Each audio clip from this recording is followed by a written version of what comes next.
Hi, Steph. Hey, Danny. We're back again. This is going to be our episode 3. Happy to see you back, or welcome if you've never been. We're a true crime podcast. We like to focus on death row cases, especially in Idaho and the Pacific Northwest. And Danny here is going to tell me a salacious story. And welcome to the Lethal Library. So today, Steph, I'm going to tell you about some dirtbags. I love dirt bags. I can't wait to roast these people. It is Donald Fetterly and Karla Windsor. Karla Windsor is the first woman ever to be sentenced to death in the state of Idaho. Congrats, girl. Way to suck it up and represent the worst of us. Overachiever. Very first woman. Equality. Women can be on death row too, if you're bad enough. Karla. I'm going to take you back to 1983. Friday, September 9th, 1983, Sterling Gene Slim Grammars, he went by Slim, his body was found in the Snake River. His clothed body was found 6 miles downstream from Walters Ferry, Idaho. You know where that's at? I do. His body was drifting about 3 feet from the tree-lined shore next to the boat ramp. 2 elderly fishermen saw the body and pulled it to shore with a stick and then contacted the local authorities. I'm saying if this was 2003, 2023, the fishermen would have watched enough Dateline to know that they don't touch. No touchy. No touchy. You don't touch. I'm sure they were like, well, we gotta be sure. We gotta really Is he dead or not this. dead? But now I we think know. did he like poke him with a stick or something? They drug him with a Yeah, stick?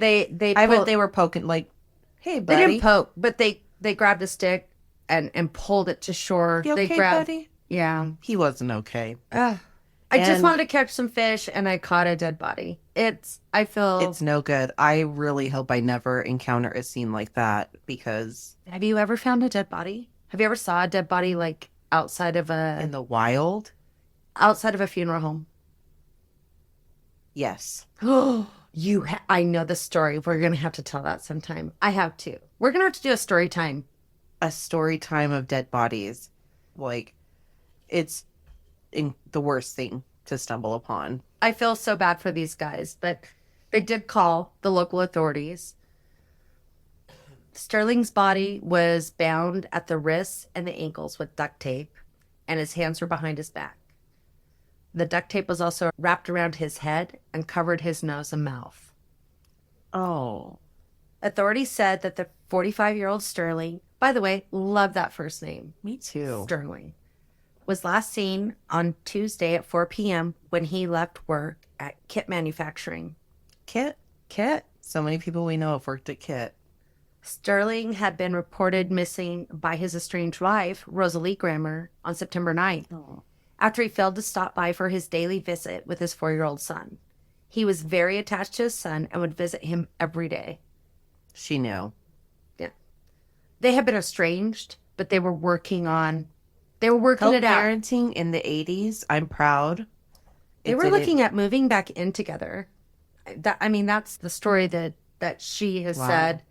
Like they were working on reconciling. So, Oh, gosh. I'm glad at least she was expecting him and knew to call. so she filed a missing persons report because she was so worried.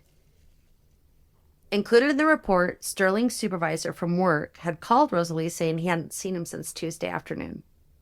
And later that day, Rosalie saw her husband's pickup in Caldwell with a man and 2 women in it. Oh, she's like, what in the world? Mm-hmm. That's unbelievable that she saw his truck. Well, it was a small town. Yeah. Back then. Especially early 80s, for sure. Right. But still, the chances that she just runs in and is like, sees. Like, oh, that's Wow. my husband's truck.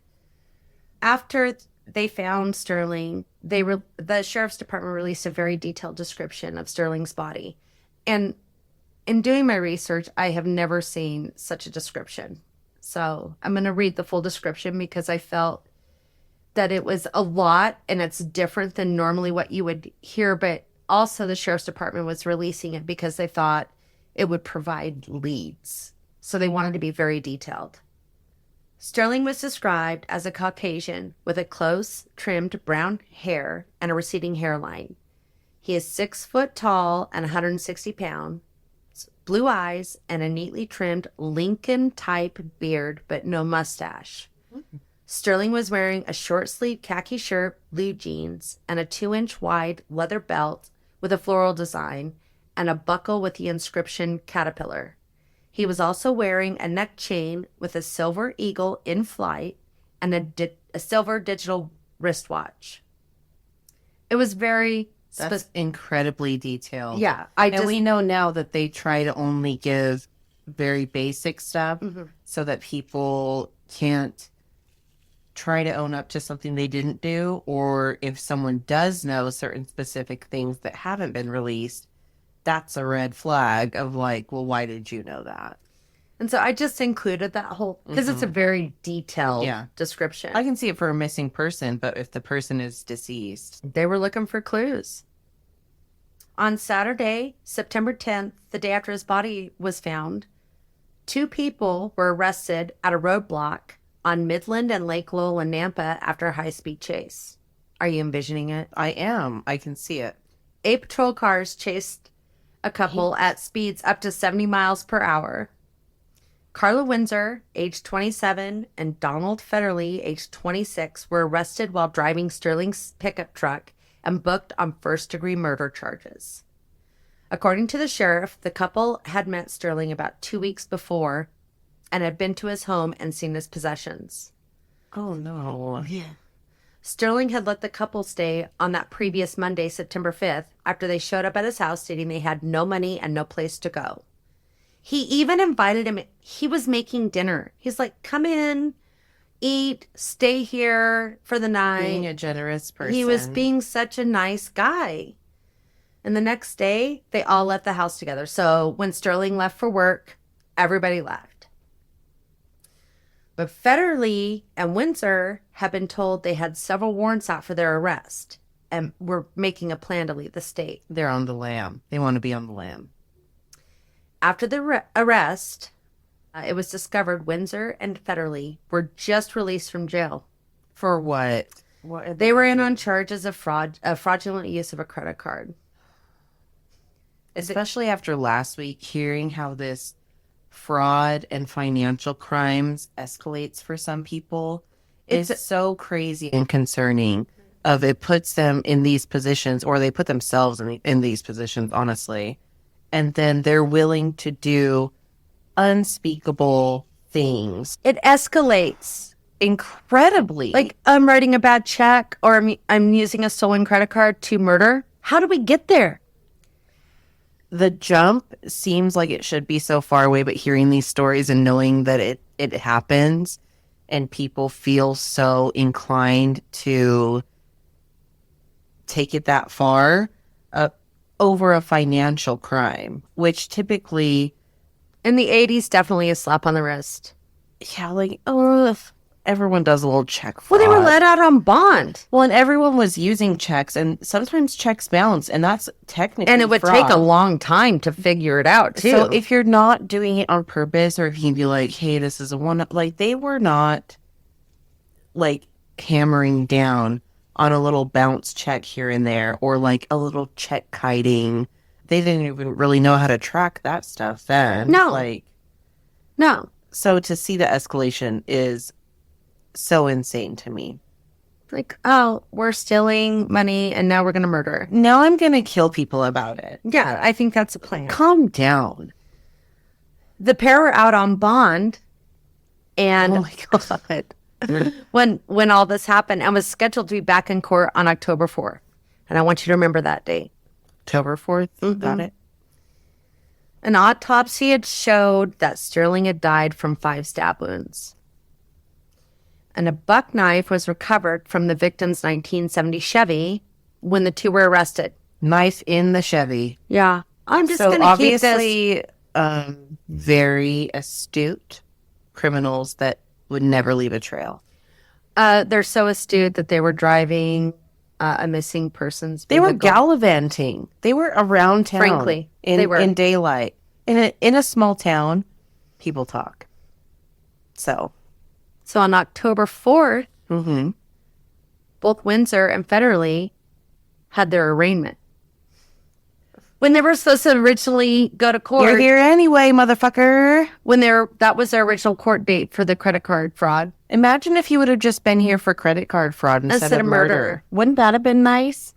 Now you're fucked. So both of them refused to plea. So the judge entered non-guilty pleas for both parties. And Fetterly stated in court, quote, "I'm just going to take the fifth on that. I'm not saying nothing," when the judge asked for his pleas on the charge of first-degree murder, first-degree robbery, and grand theft. Some people think that fifth is like, you can just say fifth. Yeah. Fifth. Fifth. What are those people that, Sovereign citizens. Thank you. Oh my gosh. Actually, I'm an LLC. The actual person under the name of Stephanie couldn't be here, but I'm representing the LLC, and I have permission to travel freely per the Constitution, which I don't listen to because I'm not governed by the Constitution. I have rights as and listen, I can see how easily someone could think, oh, that kind of makes sense. But when I see these people in court with a judge and they're like, actually, judge, legally, and the judge is like, legally, I tell you.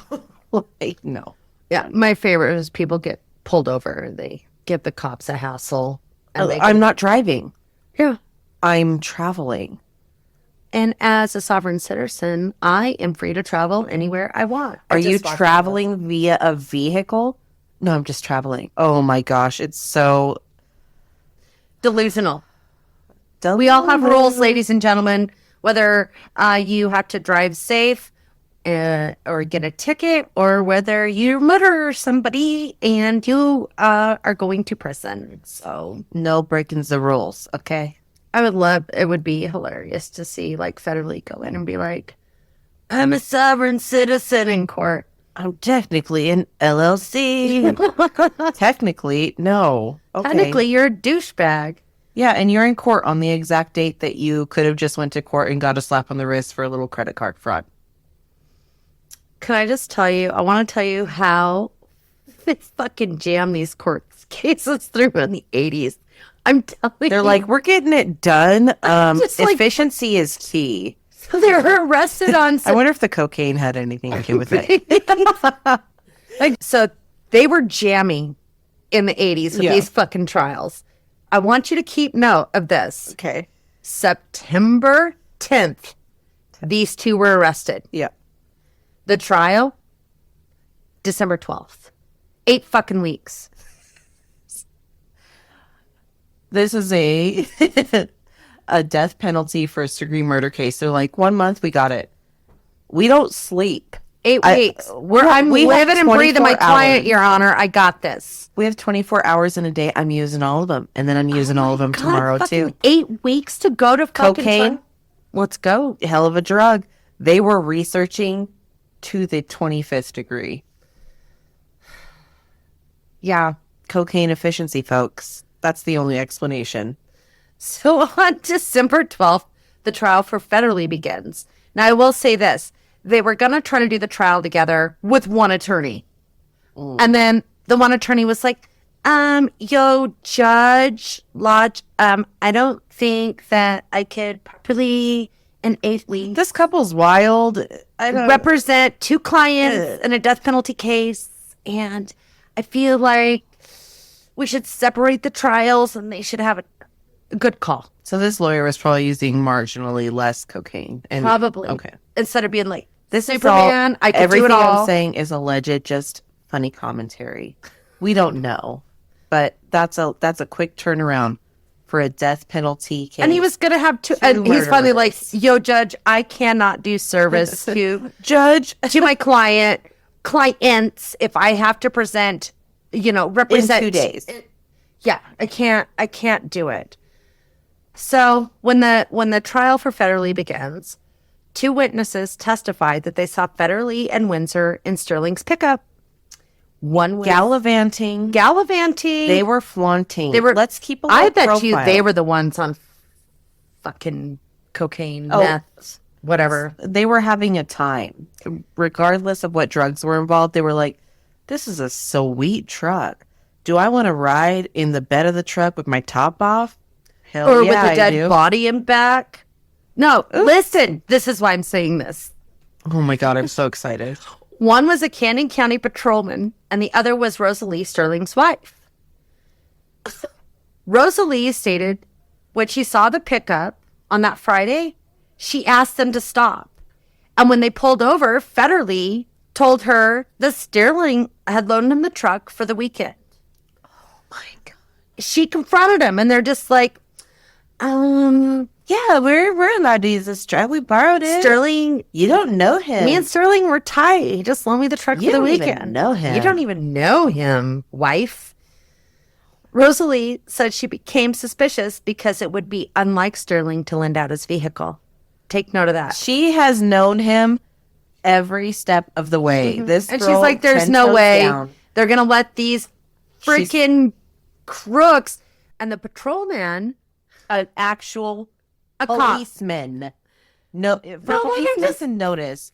You Oh hit my me. God, I got For those that are just listening, you have to know she was literally hitting my leg very aggressively. So let's let her go. The cop said he stopped Fetterly and Windsor twice on September 8th. Twice. Once at 2 a.m. and again at 3 a.m.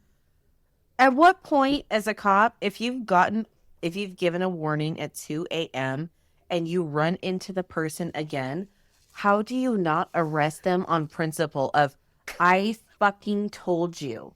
I was nice to you, and now you're out here still showing your ass. You're still Gallivanting, not at 2, trollop. but at 3, like both.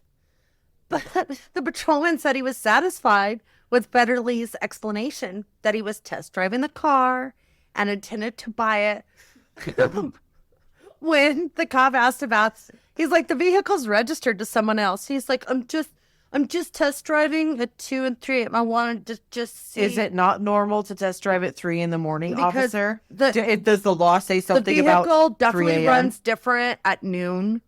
I need to know if the atmospheric changes in the temperature and pressure, how this car is going to perform at 3 a.m. I do a lot of things at 3 a.m. for my business. I'm an LLC. That's right. Policemen, I don't usually get off police for being too lenient, but this is like, Do you know what I'm kind of concerned about? And it's never stated. what? But he was killed. Sterling was killed on September 7th. Oh my God. They could have had that body rat-a-tatted up at 3 a.m. So is the body clunking around?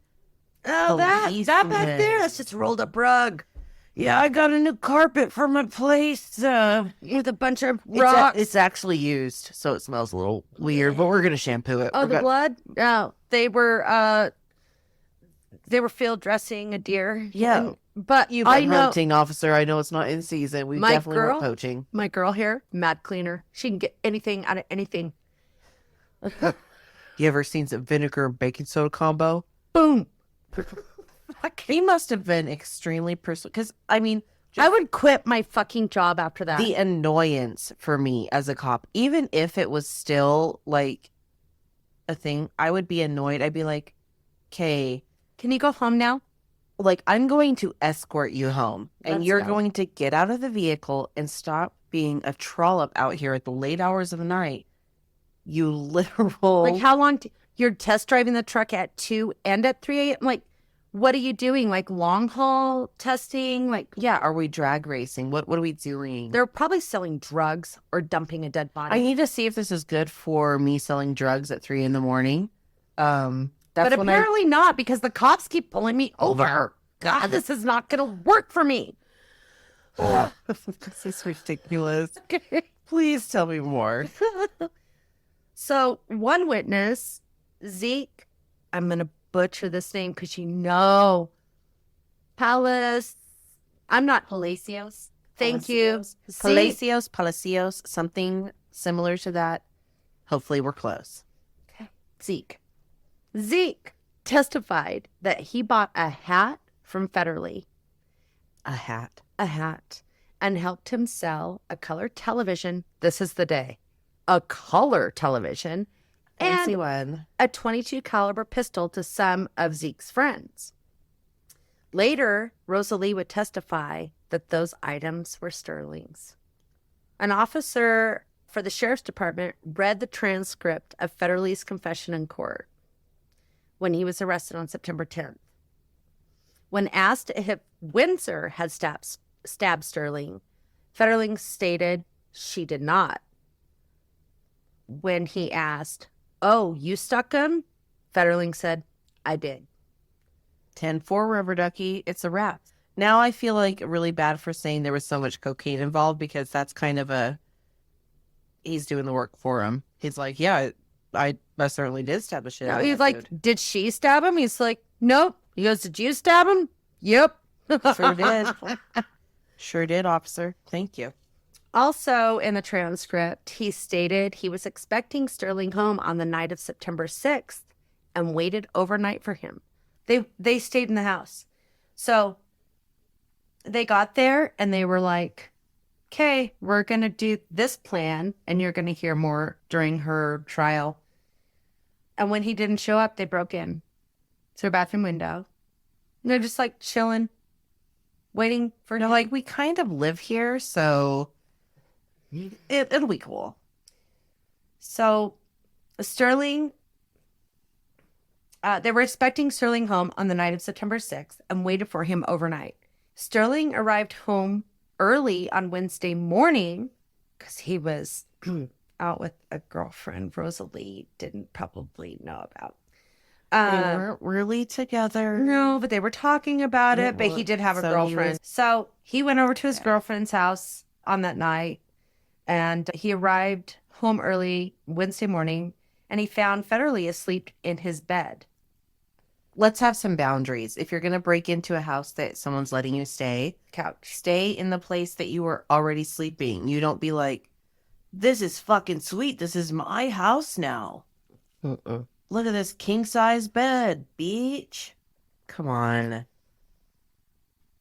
When Sterling got home, Fetterly bound his hands, face, and feet and stabbed him when Sterling became, quote, unglued. Okay, I think that unglued is probably deserved. I mean, get the Fuck out of my house. Out of my house. And why are you in my actual bed? Ungrateful. Fetterly then put Sterling's body in the back of his pickup, in Sterling's pickup, His own truck. and weighted down the body with rocks. Not a good pun. With rocks, and dropped it into the Snake River. On December 15th, the jury found Fetterly guilty of first-degree murder after only 3 hours of deliberation. 3 hours. See, I feel like Can we order fucking lunch? And then we're decided. 3 hours. I think as a criminal, if it takes a jury 3 hours, you should really look self-reflection at this point, because this means that you're bad at your job. You're bad at being a criminal. If you were on a merit salary increase review, you would get no merit salary increase, and you'd probably put on a written or dismissed. You're that bad at crimes. Why did you choose this lifestyle? They are. Yeah. Not the dream team. Not the trick. They're not in the Olympics for crime. They're Australia in breakdancing is what they are. Sorry, Australia. Oh, that's so good. I'm just reliving that in my brain right now. I was just like, the one move. Is this what I watch? What the f- is this? I seriously so bad. Okay. So in 1984, the trial for Karla Windsor started in February. Or it's on February 15th. The first witness, Zeke, I'm not even going to say his last name. Good old Zeke. This good old Zeke stated that Windsor had admitted to him that she had killed Sterling. Oh, she's even like spilling tea to anyone that will listen. Drugs. She quote. He stated, quote, "We stabbed him to death and put him in the Snake River." Cut and dry. Boom. One and done. God. I wonder, I should have looked up Zeke and see where he is today. Zeke. I don't think he kept good company if he was selling stolen goods. But thank you for testifying, Zeke. Thank you for testifying. But you thought you were maybe just selling someone's stolen goods. color TV. He said, "Oh, we got a color TV on the books today. I can get rid of this thing." And a hat. And a hat. And shady with a... I'm just telling you, if somebody's selling me a gun on the down low... Guns should always be a red flag. But he's like, a color TV? There's a huge market for this. This is going to be great for me. Huge. So I can respect the hustle. I'm not saying the hustle's right. But like, I can see where his mindset was of like, hell yeah, color TV? I can fix that for you. Windsor testified. Really? Yeah. She testified that they did not intend to kill Sterling. They were there only to ask him for help by lending them a car and money. And if he refused, they planned on robbing him. Okay, so your plan went to stabby very quickly from what it seems. Yeah. So It's like, hey, bro, we got couldn't just warrants steal and we're in his keys trouble. and Can we just borrow your car and can you give us some money so we can just be like... Or I'm just going to take your money and take your truck and you'll be tied up in your room and can't do anything about it. I'm just saying Rosalie was right. So when Sterling refused to lend him the vehicle, things got heated. And that's when he was tied up. Stop there. Why don't you stop there? No. Because Sterling was yelling and thrashing around. How dare he? Ugh. Can you imagine being tied up? No and being thrashing while tied. Uh-huh. Is the rule. Please. Well, Fetterly and Windsor thought the police were going to be called by the neighbors. Right? Like, oh, he's Still being other too... options. Way a lot of options. But when he was, screaming and they were worried about the police being called, that's when Fetterly stabbed him. Don't murder someone about it. Grand Theft Auto, way better than first-degree murder, but sure. Dumb criminals. Windsor's defense attorney argued that she is not guilty on the murder charges because she did not wield the knife. Dude, Karla Windsor. I'm just saying, I know she helped tape him up. There is no way. And there was a few reports that Windsor and Fetterly both said he agreed to be tied up. But then he started fussing. No, he did not. Well, and possibly, though. I mean, someone could be like, fine, if it's going to make you not murder me, if it makes you feel better to tie me up so you can get away, go ahead and do that. I could see someone doing that, of being like, yeah, if that is what's going to make you not kill me, I would never do that. I'd be like, here's my car keys. He seemed like a big dude, so here's my wallet. He's a geeky looking fuck, by the way. Want to post pictures. I'd be like, here's my wallet. Here's my keys. Get the fuck out of my house. Bye. And then I would call the police. And I'm not judging. I'm not victim blaming here. I really think these two fuckers, they're lying. They were desperate. And so nothing like this happened. They were desperate and stupid. Nothing like that happened. If you knew that you had warrants, you should have already been out of town. When they showed up and said, hey, we'd like to borrow your car and could you give us some money? And he's like, no. And they said, well, we're going to tie you up and do bad things to you. I've been like pleading. Like, he didn't agree to that. But it only took the jury 12 hours to find Windsor guilty of first-degree murder charges. So a little longer. Well, they had lunch and dinner. Maybe they just wanted the meal out of it. Who knows? I don't know.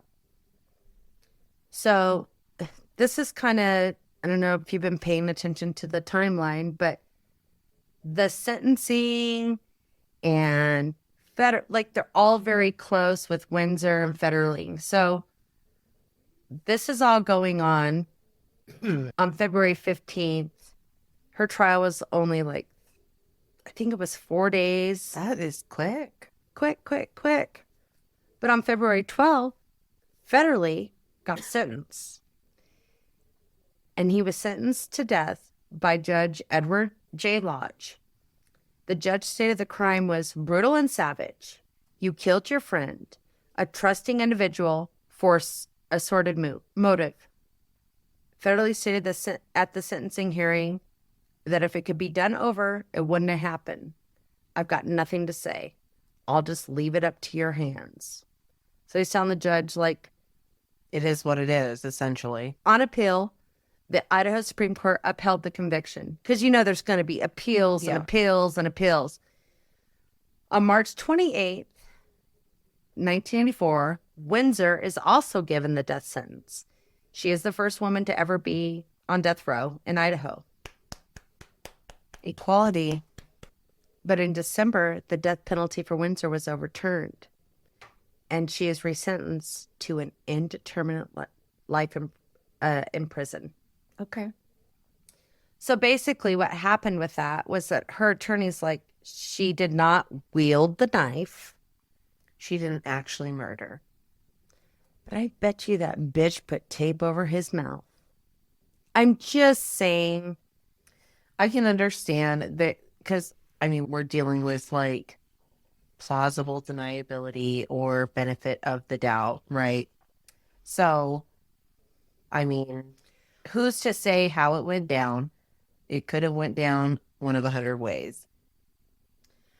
Nowadays, though, I'm telling you that if two people went in to rob a store and one guy had a gun and shot the clerk, aka Circle K, Creech, you're both in jail. You're both convicted of the murder because you were going in to commit felony, which these guys were. It's different. But this is Most beyond likely. accomplice. Oh. I mean, this isn't like, hey, babe, I have a dead body. Can you help me? She was there. Mm-hmm. And there was intent. They totally had the intent to either... They were going to rob him regardless. Yeah. So we're going to ask him nicely. And if he says no, then we're going to just rob him. That was their whole fucking thing. Like, we're going to go ask him for help. But if he says no, we're going to fuck him up and rob him. I mean, that was their whole thing. So... yeah, it doesn't seem like there was much resistance on her part. No. Drugs. In 2000, after several appeals, I mean, we're talking... 2000. Yeah. So many appeals. For a new country. I'm not going to bore you with... And by the way, can I just tell you, when you have an appeal, I feel like you have to list all your appeal reasons when you get an appeal. Yeah. I'm appealing for Find a Brady C, violation. D, E, F, all the way through Z. Give them all. Mm-hmm. This bullshit of, I'm appealing for this. Oh, I didn't win. Okay, now I'm going to appeal for this. This is why the shit drags out for fucking 15 years. Well, and why not put everything? Because everything together might illustrate a pattern of corruption or a pattern because they want another of, chance through the I'm fucking gonna try it Idaho on this. Supreme I'm gonna Court. try it on this. This was all up in the Supreme Court. By the way, also, Idaho's death penalty, the reason that there's so many issues in the 80s with these, there were so many people that was given the death penalty here in Idaho. But the reason there was so much issue and so many convictions were commuted to life sentences is because really our law in Idaho was not constitutional. So I just had to say that on a lot of these cases, Which on a legal basis, that's the You're fault gonna of our state. You But- have to be within the Constitution. So if you're doing things outside, it's always going to be argued. So what is happening is that they would get convicted by a jury, but the judge would hand down the death sentence. And by Constitution, Does the jury have to do it? the jury needs to do it. So that's why we're seeing all these issues. And there's I read a bunch about, redoing, like the Idaho had to like redo their whole death Idaho sentence. is trying to do their own thing. Not surprising. Weird. They're like, we do what we want. We're just gonna murder. But I want to. Dead. Go. Bye. Not But that's why some of these cases that we're talking about for years and years and years is because they kept taking it back to the Supreme Court and saying this is not the judge sentence them and not the jury. So basically, we had an unconstitutional death penalty in Idaho, and that's why It a was lot of these clearly glaring. and so that's why these are fucking dragged on for years and years and years and years. But in 2002, the Idaho Supreme Court threw out the death sentence for Fetterly because it was not handed down by a jury.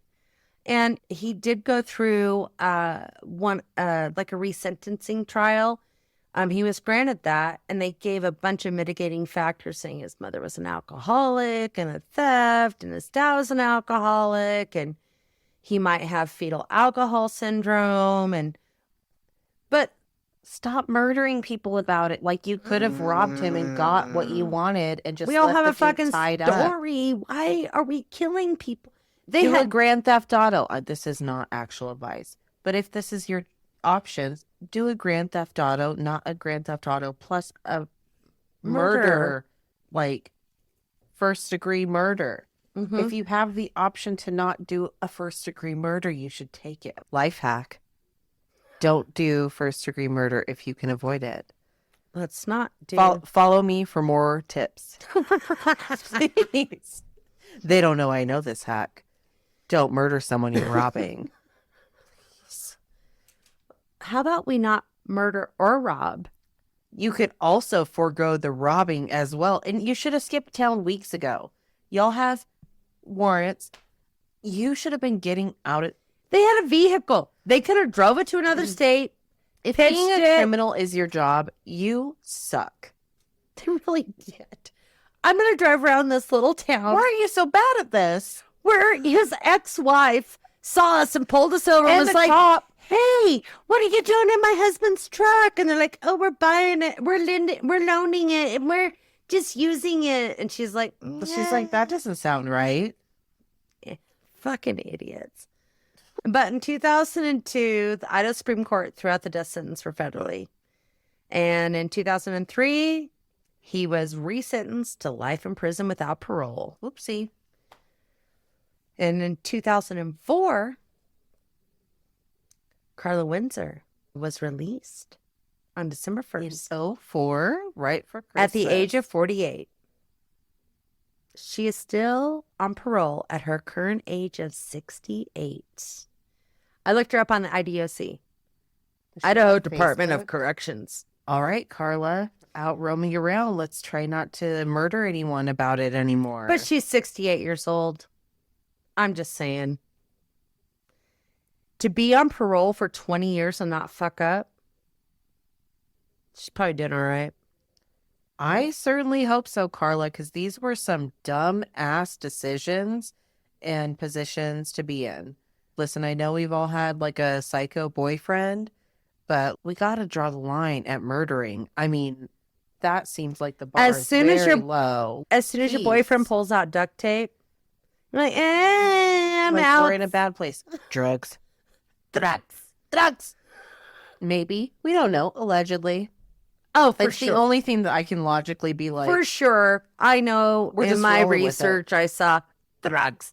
But I mean, they're doing drugs for sure. They're stealing and robbing and using fraudulent. And Federally had a very long list. Rap sheet. Yeah. Mm-hmm. all right, so Karla's out and about. How about him? So This is kind of an unsatisfying ending for me. Let's hear it. Fetterly shows up on the IDOC site as discharge of 7/20/2020. COVID time he got out? I can't find. Please, if somebody finds anything Help on that, us. please, thelethalibrary@gmail.com. I was unable to find, it just says discharge. I don't know if IDOC, if they're dead, they're discharged. I could not find an obit. I could not find anything on his release. Oh, Dani is such a good researcher, guys. She left no stone unturned that she had access to. So if you guys can find something on this one, I don't think it's a letdown of an ending. I think this is a good one to chat with people about for sure. I was so Because so frustrated. many people have so I'm many like, where's the spells out there. obit? Like, where's something? What does discharge mean? Is discharge only for you left? Or if you died, whoopsie. Do you get discharged if like you died? they're like, yeah, we're checking that box, discharged. He's out. He's in a- discharged to in a pine the box. afterlife, I whichever don't- whatever afterlife that is. Help us, guys.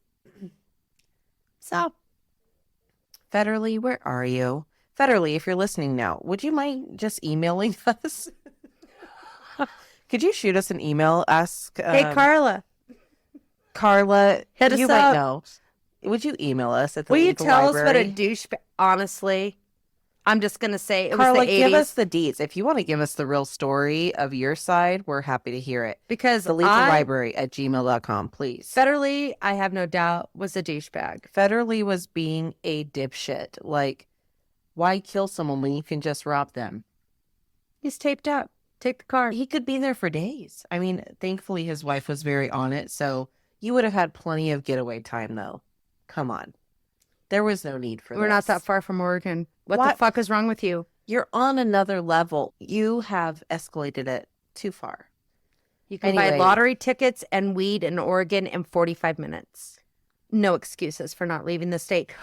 They could be in Nevada in like They an could hour. be in another country. They could get to going over the Canadian border in the 80s. I'm sure it was like, hey, do you like speak English and kind of could pass as a Canadian? Cool. Sure. We like you I mean, guys. if the local PD didn't catch that there was a missing report Wife. on the fucking vehicle, Literally, they had no problem going through the Go fucking to Canadians. go to Mexico. We're sandwiched between two different countries. If you know you got warrants out, don't murder someone about it to get away. Do you see how that's just making the problem bigger? Drugs. All right, guys. So that was Fetterly and Windsor. Hope you enjoyed. This was a really fun one. Because fuck those fucking criminals. They're horrible people. Who kills people? If this is the fucking life out of your path you mind. choose, I expect better, and you fucking suck at it. So, sorry. If you're willing to cross that line and be this shitty, you're a dipshit. You deserve everything you get. But follow, like, subscribe, do the things. email us with any questions, any Shake story that ass ideas that just you for have, because we're trying to bring you the stories that not everybody's heard. So, you got something that you haven't heard on another podcast. It's Pacific Northwest, Idaho. We're down. Give us that Taterland deets. We want the tape. So, All right. see you next time. Bye. 10-4 rubber ducky.